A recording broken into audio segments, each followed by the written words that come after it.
বলিবনি মাতা বলিবনি ভগবান গোটা দেখবে না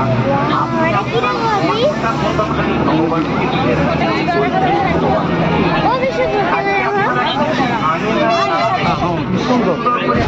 ইস্কন মন্দির দেখা যাচ্ছে এটা গঙ্গা নদী। অন্য কাউকে সংসারে দেন করলেও করতে পারে যে রাধারানীর কৃষ্ণের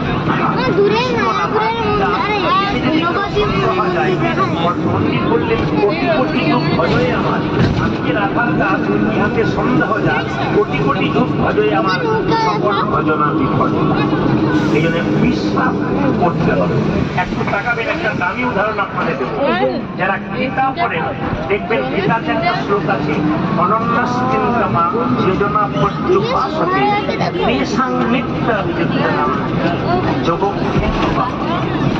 এই সংস্কৃত শ্লোকটার একটা অর্থ হলো এইটাই যে এক মনে এক চিন্তে কেউ যদি আমাকে ভজন করতে পারে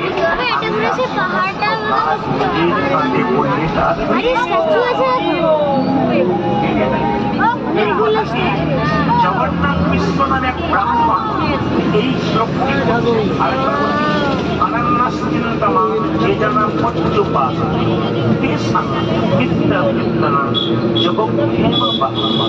মন দিয়ে শুনবেন, খুব দামি দামি কথা। কীর্তন মানে কি বলুন তো? আপনি পরিবর্তন যত শুনবেন, আপনি যা ছিলেন তার থেকে জগন্নাথ মিশ্র নামে একজন ব্রাহ্মণ প্রতিদিন গীতা পাঠ করতেন, উনি ভগবানকে বিশ্বাস করতেন। উনি একটা স্বভাব ছিল জানেন, সকাল থেকে বেরিয়ে যেতেন, দুপুরবেলায় যেটুকু ভিক্ষা হতো ভগবানের চরণে প্রসাদ দিয়ে স্বামী স্ত্রীকে সেবা করতো, কোনো সন্তান ছিল। তো জগন্নাথ মিশ্র করতে করতে বলছে যোগ